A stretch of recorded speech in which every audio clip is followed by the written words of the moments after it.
You've spoken and we've listened. Rugby League Back Chat is available on podcast form from all your best podcast providers. If you're on a trip down the M62 or a flight to Toronto or Toulouse, download Rugby League Back Chat for the best debate inside Rugby League.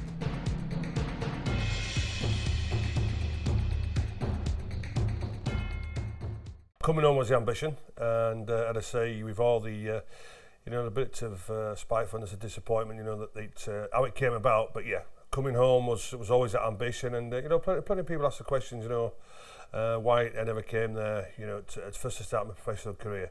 But hey, once it happened, absolutely delighted.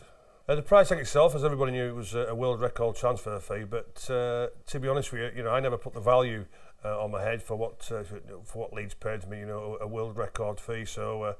It wasn't never going to be an issue with myself, and I say handling pressure, handling big games. I knew exactly how big Leeds Rugby League Club was from being a supporter, I guess, as a kid. But one challenge I was very much looking forward to. I knew what Leeds had brought me for, and I knew what there was missing, and that was a try scorer. And I say when I first went there, I signed a 5-year contract, and I set my stall out to making sure I was going to score 20 tries a season. So that was a challenge in itself, and I believed in my own ability, but also too as well the teammates that was working around me. I knew themselves; they would be creating them sort of chances for myself. For me, the nickname, the poacher. I was pretty confident that I could get that 20 tries a season to hopefully, make Leeds a success what they were looking for. Crowd claiming there for an obstruction as Brown came through, but referee allows play on. It's ball to Freeman on the 6th challenge and an interception from Schofield. Schofield goes in for the second try of the afternoon, straight under the sticks.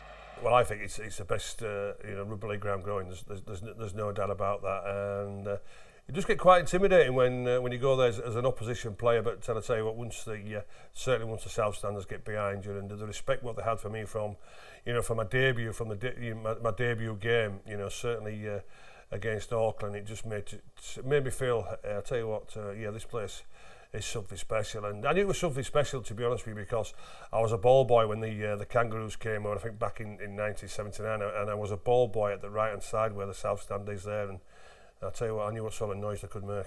I knew myself, just watching Leeds, maybe just a couple of times in my amateur days, that Leeds played with a certain style, they played with a certain brand, and I think if you look at certainly that back line in the 70s, from you've got your John Holmes and your Kevin Dixon, you look at them centres in Sid Hines and Lesdale, and also two of the wingers in Atkinson and Smithy, and the full-back there in Willie Hall. And I'll tell you what, there was some class there was some speed, and I wanted to be thinking, well, I'll tell you what, if I could do half as good as them guys, well, I'll tell you what, the Leeds Rugby League fans will take to me very, very quickly. Hull, my first club, I'll tell you what, that was pretty intimidating and daunting, because to be honest with you, when you looked at that dressing room with the quality of what they had in their dressing room, all full of internationals, when you looked at the likes of David Toppers and Trevor Skerritt and Steve Norton and Mick Crane, and obviously the Kiwi guys and the young Lee Crooks and the Paul Rose, they had plenty of quality themselves. But I was used to that. I was used to that sort of, in pressure, that intimidation from maybe the international players and also to the experienced players. But it's what I totally enjoyed, and I enjoyed being in that sort of environment. To be honest with you, the lads who was in that dressing room, I've known them for a few years, certainly the likes of Dave Creasy and Dave Heron, and I played with Carl Gibson, international rugby there, and also two of the Aussies who was there at the time as well, played against them in Peter Tunks and Slippery Morris, and the same Marty Gale played against him at Manly, and Peter Jackson as well, international level. So the dressing room wasn't, I would say, something that was coming new to. I knew most of them players, and I knew them as friends as well, knew them as mates. So the transfer fee wasn't an issue, and as I say, the dressing room, quite simply, it was, as I mentioned, it was like coming home, because I knew the fellas. If I hadn't played with them, I knew them from mates from the area where I came from. I guess I would have been the marquee player and the marquee signing, which I guess may have put, it would have been a little bit more pressure on there. But you know, he maybe got a little bit stick, I guess, from the dressing room, because in them days there was quite some characters in there, and yeah, I guess the nickname would have been, you know, a marquee, more like a tent scorer lad. The Porter title came, obviously, you know, because the situation is that I always scored tries when I shouldn't have done. I was a right centre, and I think most of my tries was literally scored the left side, down the middle, very rarely where I should have been in the right hand side. But I knew for sure that certainly a classy loose forward who we had in them days in Dave, and you know, he was very, very classy, very, very silky, and all you had to do was read Dave, because you always knew that he was always going to pass that ball. He was always looking, whether he made the yardage himself, he was always looking to pass that ball. So I learned it very, very quickly in my career from David Topless and Steve Norton early in my career at Hull, and I knew they were looking for somebody to pass the ball to make them look pretty good. But one thing for sure, if I knew they was looking to create, I was going to be under them than passes. It's a reading of the game, and now I found out how good these players were. Was in training. It wasn't about the coaching. It wasn't coaches saying, listen, this is what he can do, this is what he can't do. I just watched the little things, what they did in training, and I say, at the end of the day, they were creative players, and all they wanted to do was create and get somebody at the end of a pass. And I thought to myself, I'm having some of that. Well, Gary Devotie is such a good footballer. He sizes up the opposition, he passes, he runs into tackles, he does an awful lot with the ball. Goodness are in trouble. Helens, a try, Schofield bounds over. And that's the old Garry Schofield. Well, playing again and you know, teaming up again with my great mate, and not just on the field but also two off the field, Lee Crooks. It was quite simple. Like Morecambe and Wise, you know, that's what we was. You know, you can't have one without the other, and Crooksy will tell you that, you know. And for a ball player who could get the ball away, not just around the man or just a simple pass, simple 2-on-1, you know, passing the ground 3 or 4 inches off the ground was something very special. And again, Crooksy knew exactly left side, right side. Whichever side he passed the ball, he knew scoring would be on the end of it. So it was just, people used to say, well, was it telepathic? Did you read that? Well, I knew exactly what Crooksy was going to do, and he knew somebody would be at the side of him. And yeah, he made a hell of a lot of tries for me. But again, he was a quality footballer who just wanted somebody for his creative skills to be on the end of that pass. For himself, Lee, it was disappointing that it didn't work out for him. But yeah, he had a hard time at first, as we all know that, and he would tell you exactly the same. That you know, Leeds wasn't the club for him. But I tell you what. He the first season may have struggled, but the second season he got all the awards, the players' player, the supporters' player, the coaches' player there. So I tried my hardest to keep him there, but unfortunately he had a fallout with the chairman at the time in Bernard Colby. Wardy tried his very best to keep him, I did, but unfortunately his mind was made up that Leeds wasn't the club for him. I was hugely disappointed because I knew exactly what he could bring to Leeds, but his mind was made up and there's nothing that we could have done to keep him. Wigan, they were taken to a game to a new level, and everybody was trying to catch up. But at Leeds, I don't really think there was a point where they was looking to take people full time, because it was a huge cost, and I think people at Leeds felt to themselves, well, we're not prepared to take this risk as yet. But as years went on, Wigan were going, you know, so far ahead of everybody else, and something had to be done about it. And yeah, we made some huge signings, but we was getting a little bit closer. There, and by the way, at my time at Leeds, you know, I've gone through a few coaches, Maurice Bamford, Malcolm Reilly. You know, Malcolm, from a point of view, only lasted 14 months. He may have turned it around if he stayed there a little bit longer. But under David Ward, we was getting there. Even though it wasn't full time, we was getting there, because what Wardy brought to us was that passion, was that commitment, and he knew exactly what it meant to play for Leeds. He knew the team spirit, what he had in that dressing room. And to say we was only part-time at the time, we wasn't too far off of beating Wigan and competing with them to win that title. Now the set play, Delaney switching across, and that's a great dive from Cavill. He's got out of Shelford's tackle and he scored.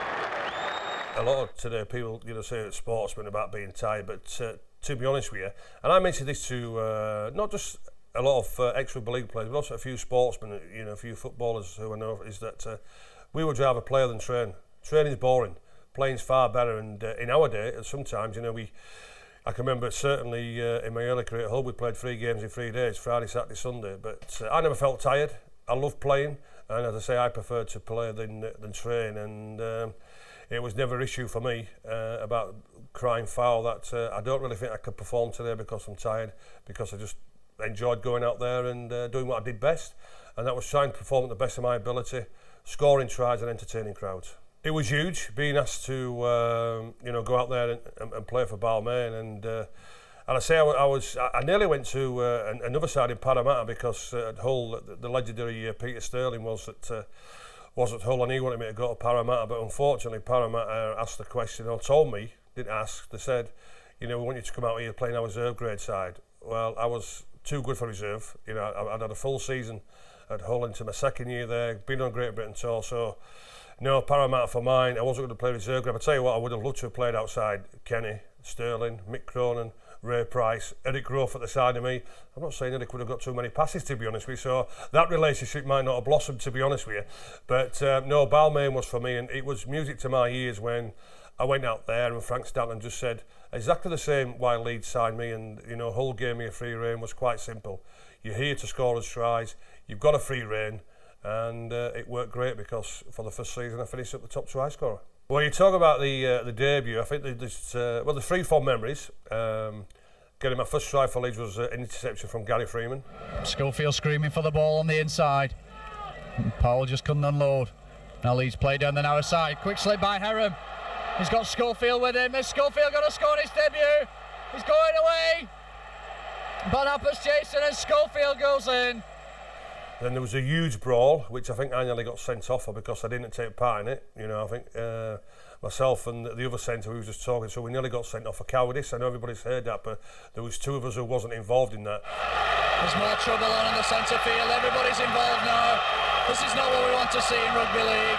And then thirdly, when I got carried off, stretched it off, and I went over on my ankle, did my ankle ligaments, and I was being carried down the south stand, and the south standers was, quite clear. They were just saying, cancel that check, he's knackered, and I'm only 23 years of age, but that was the spirit and the character of that south stand. But great debut, 2 tries on my debut. That's what I was there for, to score tries, and the Leeds fans took to me straight away.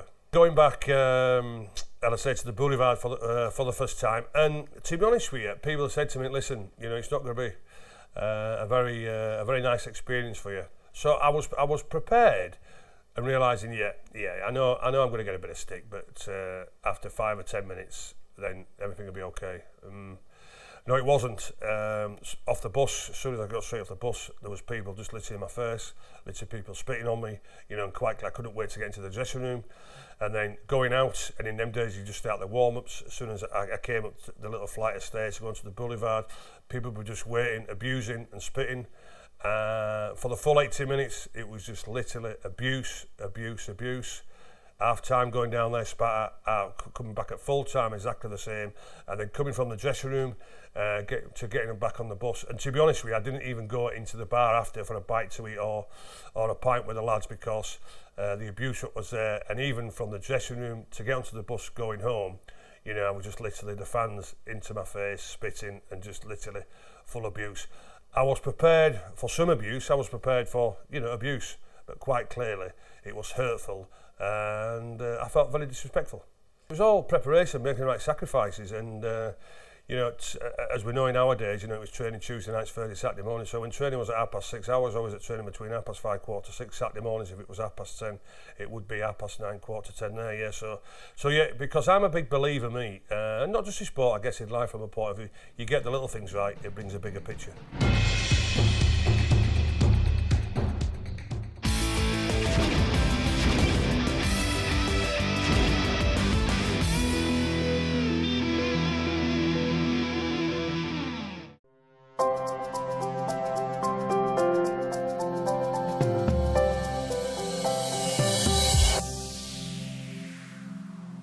Call rugby an impact sport.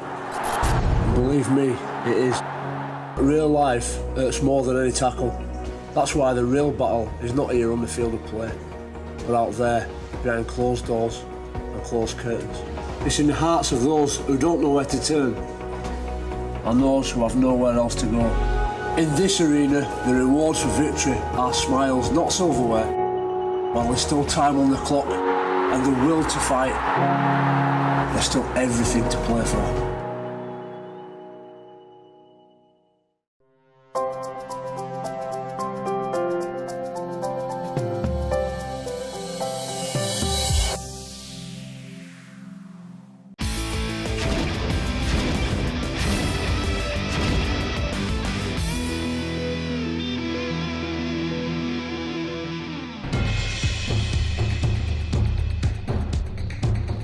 Mal at the time was a Great Britain coach, and I say just for somebody to come with that experience from a point of view as a player and as a coach, and certainly turning international side around, and the big names what we had at Leeds, and you know some of the egos, he was just something what we needed at the time.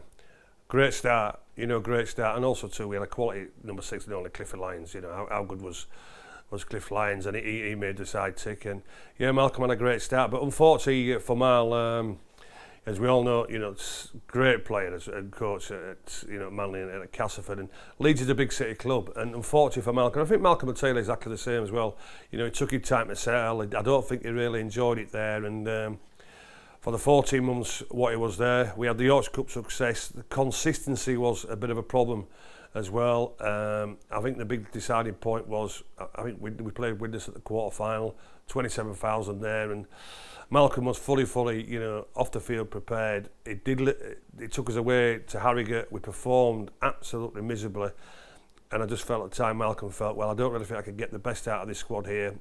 Second season started, played away at Barrow, and you could see it in there, he wasn't enjoying it, and unfortunately we lost him. But one thing for sure, it was an enjoyable experience working for him at Leeds as a club manager, but to say even better international level. That's what I was brought to Leeds for, to try and win him silverware. Well, first of all, get him to finals, and I think Leeds at times may have got to some semi-finals and not got on with the job, but playing against that Wigan time there at the old Burnham Park, and we all Cruxy got carried off, I think in about the first 4 or 5 minutes, a huge blow to ourselves.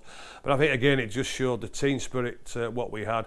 I think the Australians, certainly Peter Tunks and Jacko, they had the best games, and I scored a try at the end there, but I think Paul Medley, I think the super sub what he was at that time for Leeds, and just coming through the ranks, and he had pace to burn. Maskell behind the play the ball to Tonks. Tonks moving it across. Wigan moved it forward, and Leeds are over. Leeds are under. He came of age that day, but the try that I scored under the sticks certainly got huge memories, and I think on that day I got the better of Kevin Iro. Didn't happen too often, but certainly in the memory bank of not just scoring the try, but the great duel with Kevin Iro had that day. Conrad Schofield made a break, gone for the line. Oh, the beautiful try by Schofield. He licked Hampson, all ends up from the play the ball. At Old Central Park, which was a great place to play the finals against St Helens. We got beat 15-14, but I'm not one to complain about officials and referees, but Paul Loughlin scored 2 tries that day, and his second try, if it had been in today's game, as we all know with the video referees, it would have been disallowed because it was a double movement, but hey. I think so. They're allowing the runners to gain a lot of ground. It's always problems tackling a big fellow. That's a good ball. It looks it. Oh no! Is it a try? Yes, it is. Forward momentum. That's the ruling. The record books tell you, don't they?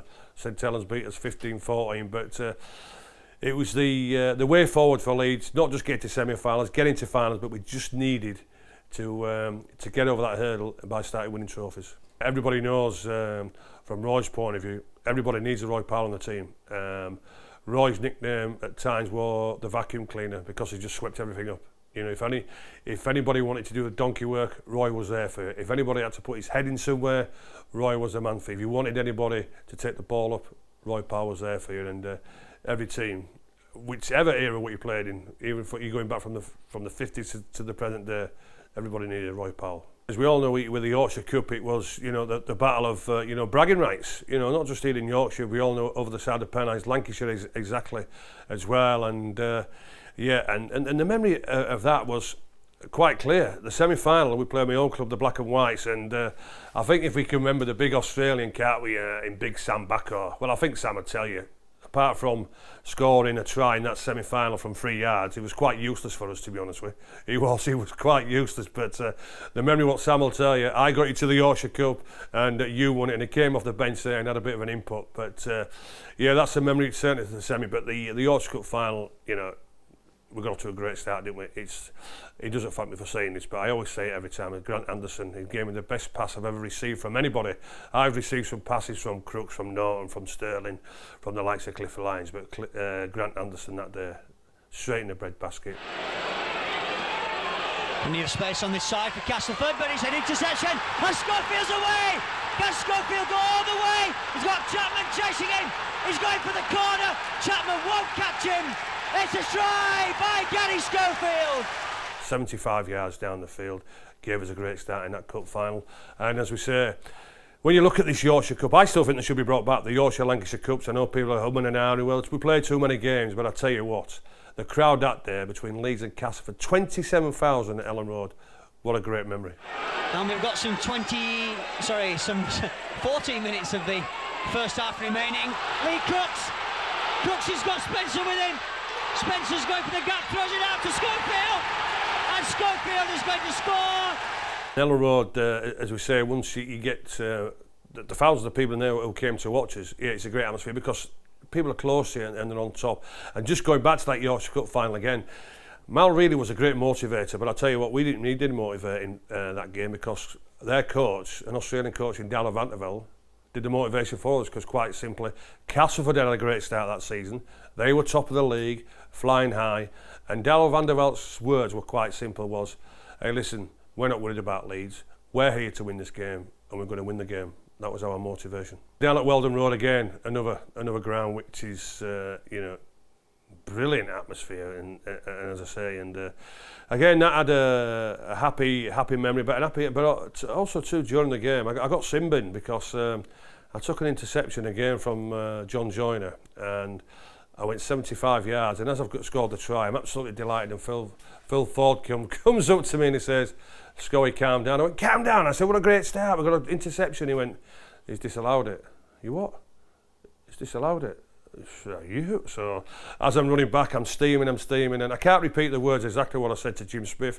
I can't repeat the words because it was the touch judge who disallowed it. But one thing for sure, my own mucker, Lee Crooks, because he was playing for Castleford now at this time, he was just saying to Jim Smith, Sir, put him in the sin bin, don't let him speak to you like that. And I can't repeat what I said to Lee Crooks as well, to mind his own little business, and Jim Smith just gave me the yellow card and put me in the sin bin, which was a fair try, but as you mentioned, Phil, yeah, I got my own just rewards because I scored the try. Well, I think there's about 2 minutes to go. The best moment you would see when you see David Ward's reaction to that in the dugout, I get goosebumps talking about it now because it meant so much to emotion, but the great satisfaction was I scored it, dived under Lee Crooks, pushed him out of the way, and I just said, that's because I had 10 minutes in the sin bin. The Boulevard intimidating players, and they were playing quite well at the time, greatly led by Greg Mackey, who unfortunately is no longer with us, but tell you what, we was in control of that game, and the memories, not just for all the players, but all the Leeds fans were there. Yeah, a certain John Gallagher, quite simply, people were saying he was the best fullback in the world. Not in my eyes he wasn't, and quite simply as fullbacks, there wasn't a lot of pressure put on him. He's supposed to jump for the ball, and one of their smallest men on the field just didn't even jump, took the ball, scored the try under the H's. Premiership gone for us. Only one person to blame, that's John Gallagher. You couldn't blame David Ward, you couldn't blame any of the players. It was one player who was there to do his job, what he was paid to do, and he let us down badly. Leeds bringing the ball, attacking the halfway line. Schofield unloads for Mercer. Kevin Iro has unloaded. Leeds are going, it's Jim Fallon. Jim Fallon will not be tackled. This will be a tremendous try. Have a look at that. Well, what can you say? There's one of the tries of the season. So everybody knows throughout the game what the Man of Steel means, and there's a story to that as well because the sponsors of it was the main sponsor at Leeds Rugby League Club at the time, and I wasn't invited by the RFL. It came through Leeds, and our chief executive at the time, Alf Davies, says, "Score, we'd like you to come to the Man of Steel as our guest and with a sponsor." So I said to him, "Well, Alf, I can't because I'm going to the boxing." Tom Collins was fighting in Leeds at the town hall at the time, so I said, "I can't go." They said, "Well, listen, we'd like you to come." So anyway, I was saying to my wife Adele, said, "Listen, I've been invited to the Man of Steel, but we're not going. We're going to the boxing." And it was Adele who said, "Listen, if Alf asks you to go, you're the captain of the club. We've got to go to the Man of Steel." So I said, "Well, all right, we'll see about it." We was in the Town Hall Tavern, where, as people will well know, certainly Leeds fans, that it was a nice place where fans and rugby league players and certainly the Leeds players went after games. And we was in there at 6 o'clock, and Adele said, "Listen, we need to go to Manchester now." So I said, "We're going over to the boxing." And at 6:15, she said, "Right, we're going to Manchester now." So I said, "Okay then, but I'm only going because you've pestered me, and we're going for Alf Davis and the sponsors." And when I got into the hotel, it was about 7:30 when I arrived there, and I sensed David Howes at the time, who was the commercial guy, a bit of a sense of relief. Anyway, cut a long story short, when they read it out that this player who's won the Man of Steel, and it's over a 12-year period in them time, the record of what I created and the way I played in New Zealand, and I looked and I thought, that's me. But quite luckily, I attended there, and it was down to Adele how I picked up the Man of Steel award in attendance, because if it wasn't for her, I'd have been at the boxing, and it would have been quite interesting what the Rugby Football League would have done if the Man of Steel hadn't turned up and I was at the boxing at the Town Hall in Leeds. Any semi-finals will tell you it's not how you perform, it's just get the result, isn't it? And it has been mentioned that we made 300 tackles in that game. I can reassure you, I bet I didn't make about 6 of them, to be honest, because tackling wasn't my game. But yeah, it was a great team effort. The pressure was on us because it was always nearly the nearly man, and we all know the big names we had in myself and Ellery and Craig Guinness, Kevin Iro, and the guys there. So the pressure was really on us, and the relief what you could see, not just from the players, but also from all the directors and the supporters, because it had been a long time between drinks since we got there, and it was a huge relief. Well, I thought it was the last tackle of the sequence, but obviously not. Leeds play it again. Schofield. Oh, it's held up right on the line. Big gap opened, and it was quickly closed. Richiers. No. Is it? Yes. The try's given. Richiers. 16 minutes to the final hooter. Next score could win it. Mercer, he's run tirelessly onto Iro. Long ball there is. Oh, Welting by Tate. Oh, support from Hanley. Hanley going for the line. Oh, a try from Hanley. He's geeing his troops up. They all know what it means. Lucrative trip to Wembley. Oh, a bad ball from Schofield. But Welting out to Cummins. Innes took it well. Cummins has it. Support inside from Iro. It's over. That look forward to Hanley, but it's all over. It's all over now.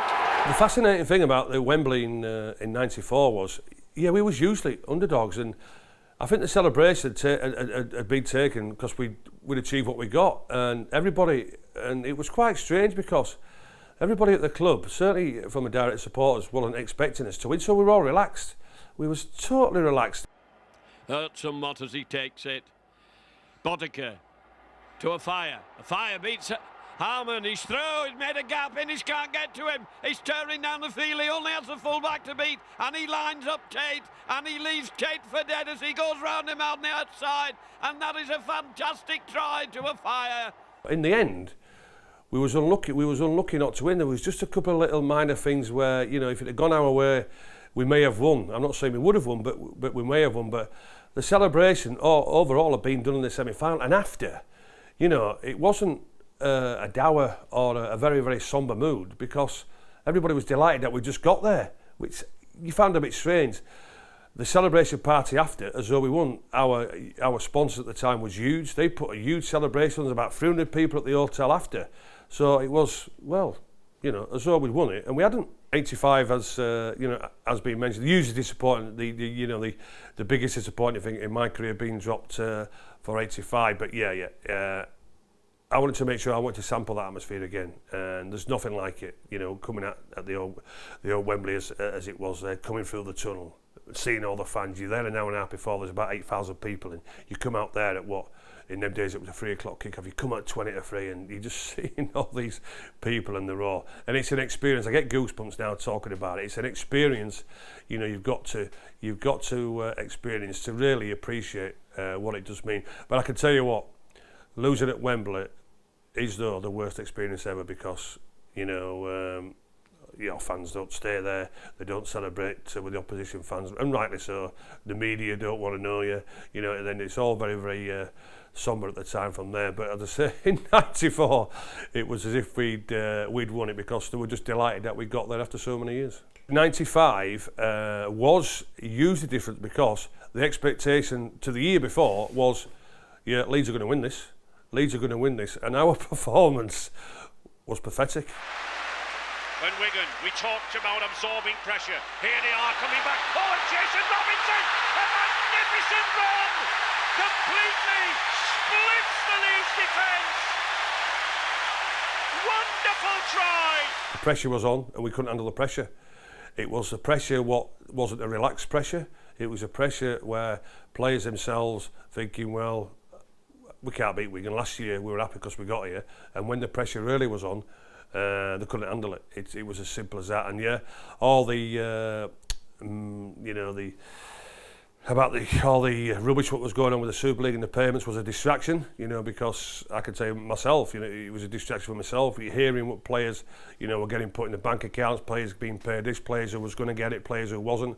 And I know our captain, you know, Ellery was totally, and I know exactly after the game, what he said to a certain Mr. Lindsay, you know, regarding all this rubbish, what was going on.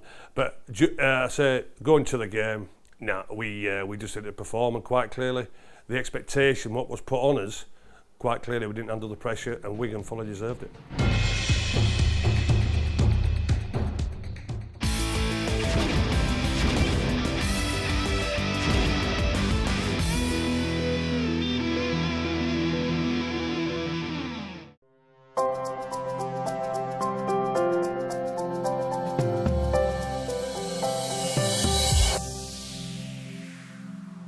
If you think Rugby League's just a game for youngsters, think again.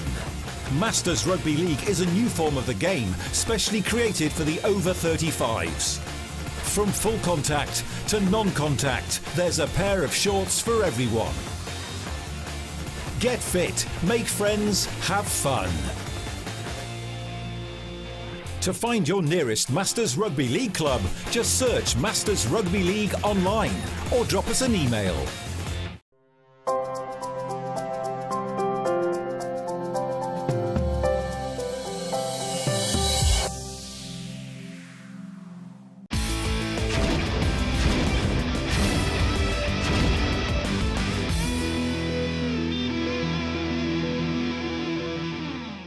Don't forget, Backchat is available on FreeSports throughout the season on all of these platforms. And you can also catch up via the FreeSports player by registering for absolutely free.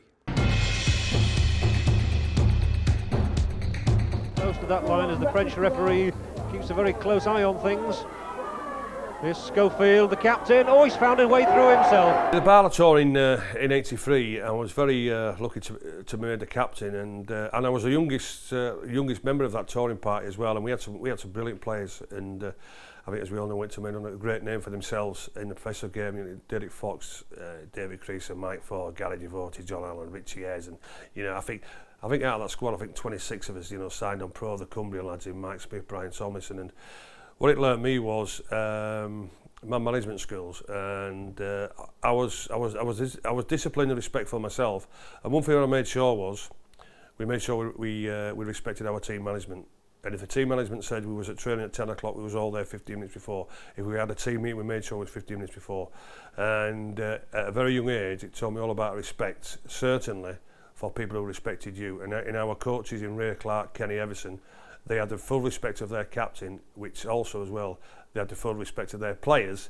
And what that meant was we went down there as huge underdogs, because we got beat by France at Barley-Moore, which nobody gave us a cat and hell. The Aussies schoolboys didn't want us. They didn't think we was good enough. We went over to New Zealand totally as underdogs, but we've come back as the best touring side that's left these shores to go down under.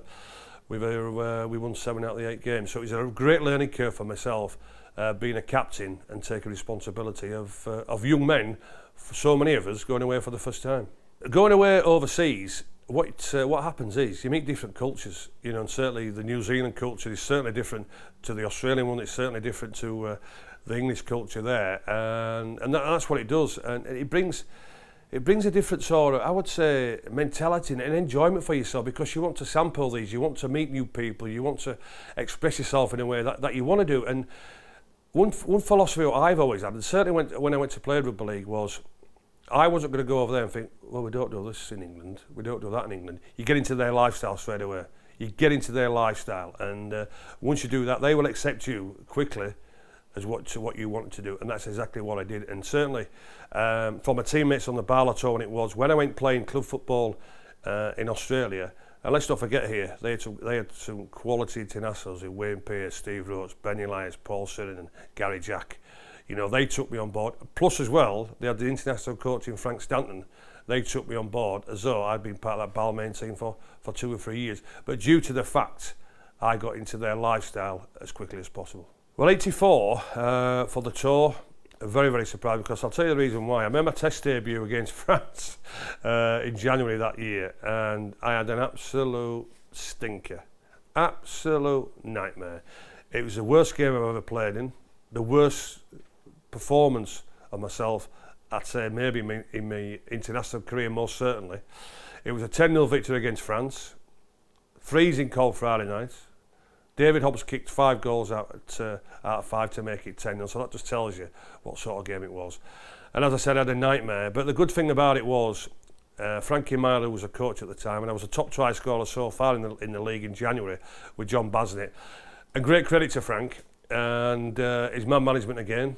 Just quite simple was, hey, listen, I know you've not played well tonight, but you're far better player than that. Just keep doing what you're doing till the end of the season, and we'll see what happens. And what happened was, I got picked as the youngest British Lion that's ever left these shores, beating the great Alex Murphy. 84, from a point of view, putting myself on the international map. Yeah, I scored a decent try in the first test, and I got moved to scrum half after about 20 minutes. Neil Holden, who was a scrum half, went off, and everybody looked round to say, who's going to go to scrum half? We haven't got anybody on the bench, because unfortunately Andy Gregg wasn't playing too well, so he wasn't selected. So I just put my hand up, and I say the first test there, passed it from dummy half, and Desi Duman did what he did best, and I just managed to be on the end of it, go 20 yards. But yeah, the second test in Brisbane, certainly the best try that I have ever scored, not just as a professional but as an amateur as well.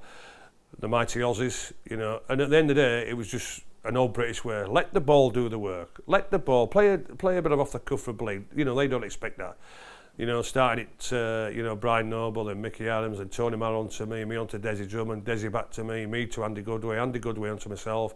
I take some curry boasted 20 metres out and scores in the corner. You could tell I watch it maybe daily or week in and week out. But yeah, certainly my test career, well, obviously Melbourne 92 is the top one, but scoring that try is certainly the second one. And I was very, very lucky to be playing in that second test, because I got blamed by the coach, who was then Maurice Bamford. New Zealand beat us 24-22, and Derek Fox put a kick downtown, as I called it in them days, and Maurice blamed me. I didn't move up quickly enough, and in no uncertain words, you may not be picked for the second test.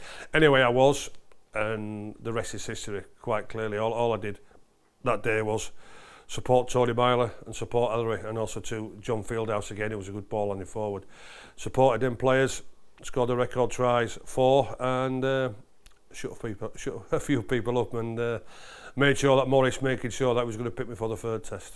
Moving to stand-up happened just by chance, really, because it happened in 89.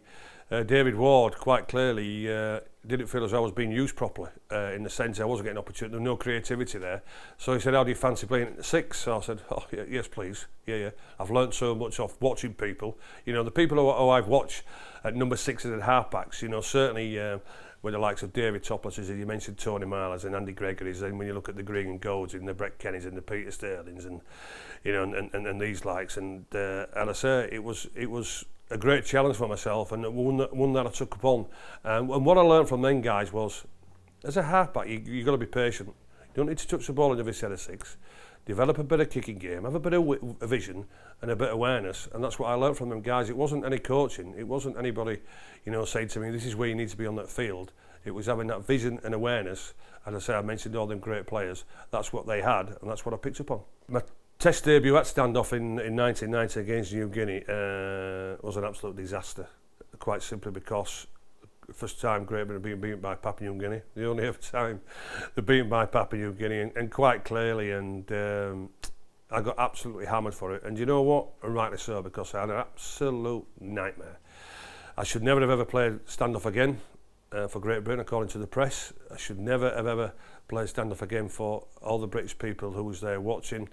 But again, all down to my management and the coach, Malcolm, really. And Malcolm, when we got back to the hotel, just took me aside. Quite simple question was, he just said to me, Scully, can you play standoff? So I said, yeah, I can, Malcolm, yeah, why? He just said, well, listen, just let me tell you, you're the main man on the field on that pitch. Music to my ears, the rest is history. The second test, we went onto the wallop the Cummels, I think it was about 48-16, and then absolutely tore New Zealand apart in the test series there in 1990. So I tell you what, if I'd listened to the press, what they said, I would never have ever, not just play standoff again for Great Britain, I would never ever play standoff again for anybody the way it was. But I never took my bat and ball on because, do you know why? Everybody was right. I had an absolute stinker. Wembley, 1990, quite clearly we were very buoyant, after beating the Kiwis in 90, but some of the big boys was coming back as well. They didn't go on the tour to Papua New Guinea, New Zealand. So some of the big boys were coming back, Gregory and Edwards and obviously the Pearl himself. So yeah, we were pretty confident. We were ready for the Aussies. We were very, very confident that the Ashes might be coming home. And I think when you looked at that crowd at Wembley, they believed that as well, didn't they? And I think when you looked at that performance, it was very, very special. And it started off straight from the kick-off where Ellery himself, and the Aussies winced about it. They winced about it when we kicked off, and Ellery always put the Vaseline on his knees, stacks of Vaseline on his knees, covered the ball, the old Puma ball, if you can remember them days, covered the ball in Vaseline, and unfortunately wasn't allowed to do it again because they cottoned on, and the referee always expected the ball before I kicked it off. So just a little smart move, getting the little things right brings a bigger picture. But the performance itself, yeah, it's a sensation, and very, very close again in that Ashes series. Schofield. Hanley. Oh, good play from Hanley. The ship kick. Can he take it himself? Oh, good tackle there by Hancock. Inches short, but Great Britain on the line. Eastwood, he's over. Yes! What's the Fire going to do? Will he kick this and chase himself? No. Hanley will. That's well placed. Belcher's underneath it. He's lost it. The Fire's over. Now the 1 point's very valuable. That would have been a very valuable 1 pointer that Gregory attempted. And that it is. It's there. That's good thinking. That's good play. 13 points to 6 now. Bet. Schofield. Now then, can he get the bounce? Oh, he's got Powell with him. Out to Eastwood. Is Paul Eastwood in the corner? He is. Oh, a try from absolutely nothing.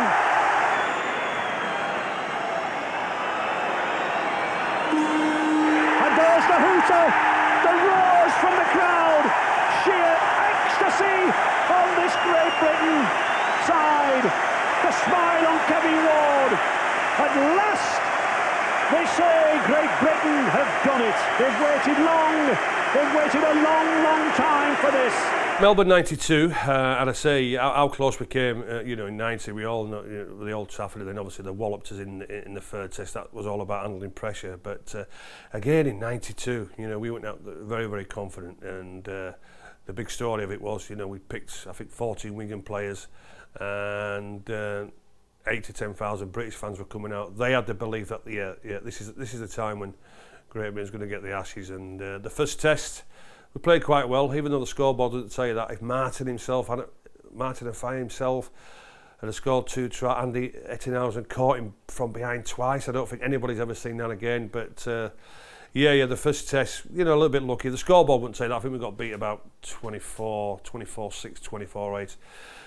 But the second test in Melbourne, I tell you what, again, you talk about goosebumps. We're on the bus going down there, and we've seen all these English fans, and we've seen the regiment down there, which was part of the Roy Dickinson team. Everybody knows, Roy Dickinson, the legendary Leeds front row, and you could just get that sense. And Prince's Park, Melbourne, the quietest dressing room for the preparation. We knew what the job in hand was. As soon as we came out there, we saw all the red, white, and blue. And I tell you what, 22-0 at half time, we come into the dressing room. And it's like I'm sat here now, just sort of quiet. And the quietest team talk I've ever had from a coach. Malcolm, really quite simple. The same again, lads. That's all it was. Second half started, put a drop goal over. But yeah, the green and golds then, they started coming back, didn't they? And everybody was saying, here we go again. Here we go, superior fitness, superior skill. But we managed to hold on. And I say in the end, we scored more points than them in the second half. World record score, 33-10. Will that happen again? I don't think so, to be honest with you, but I tell you what, the celebrations that night, were they overboard? I'll tell you what, no there wasn't, because I'll tell you the reason why. We couldn't believe what had happened, and I say the memory is there in the memory bank until I go, unfortunately. The third test, and it's not an excuse, and I explain this to some people, because our competition over here is nowhere near as intense as what it is in Australia. Yeah, if the test match would have been a week later, yeah, we'd have took the Aussies. We would have took the Aussies, and they were very happy that the third test was only a week away, because they wanted to get back on the horse, and they wanted to put the things right that didn't go well at Melbourne. And yeah, by the way as well, the Aussies didn't give them much credit for that second test. They blamed the weather, they blamed the stud size, everybody was tripping over and this sort of thing. So anyway, that's the way they are at times when they get their backsides kicked at times. But yeah, the third test came a week early for us. Not an excuse, because as I say, their competition, even to this day, it's far more intense than what ours was. And the menace himself, Big Mal, and as I say, Laurie Daly was in there, and they were fit, all the legendary Aussies. And Big Mal again put his stamp on, because let's not forget, the Aussies have had the Ashes now since 1970, and they didn't want to let them go, did they? But again, for ourselves, so near, but yet so far. The World Cup final in '92 there at Wembley, and everything was going great guns for us, and very, very confident. But then, unfortunately, I think it was Paul Newell who had to pull out, and so I was going to be standoff there. Anyway, I got moved from standoff to centre, and we Sean and Derek there. And no disrespect to the two boys, but the creativity wasn't there, and our performance realistically was boring. We couldn't create now, and I think if you ask Malcolm really, if he asked him to say, would he have moved me from 6 to centre? No, he would have kept me there. But hey, maybe a couple more centres weren't up to the task. So that's what. Obviously, I played centre before and international level, so that's why he put me there. But I think we was leading 6-4 at half time. But again, it was that menace himself. Not this time Meninga, but Steve ran off. And one thing you don't do with quality players, and you're told this is a school kid, don't show them the outside. And as we all know it was, and you know who you was, John Devereux, you know exactly who you was, the rugby union player, let Steve Renouf get on the outside of him, and we all know what a quality player Renouf was. Straight on the outside, straight in the corner. Big Mal, the menace again. The menace again kicks it from a sideline, 10-6. The Aussies closed shop, we could get back into the game, and again, another one. So near yet so far. Well, when I got the 46 caps, and when I got it at Ellen Road in 1994, and I was on the bench at the time, and I think it was Clark who got injured. He was playing at standoff, and he got injured, I think, in the first 18-20 minutes. And I tell you what, it wasn't a matter of Ellery looking on the bench who it was. I got rid of my tracksuit. And I was getting there, and I was getting on that field, whatever happened. And no, if anybody would have said to me as an 8-year-old when I started out, playing this great game at Clapgate School under the legendary, Ali Jepson there and Roy Dugan, my coach, and at the end of it equalled the legendary Mick Sullivan's record of 46 Great Britain caps, as you mentioned then, a record 4 Great Britain tours. To be honest with you, I'd have said, no, you're nuts. It's like anything. Everybody will tell you, yeah, making your debut for your first team, making your debut for your county team, and then making your debut for your national team. If you only do it once, people say, yeah, I'd be delighted. I tell you what, I'm more than delighted to be the record holder with the great Mick Sullivan. Plenty of space on this side for Castleford, but it's an interception, and Schofield's away! Can Schofield go all the way? He's got Chapman chasing him. He's going for the corner. Chapman won't catch him. It's a try by Garry Schofield.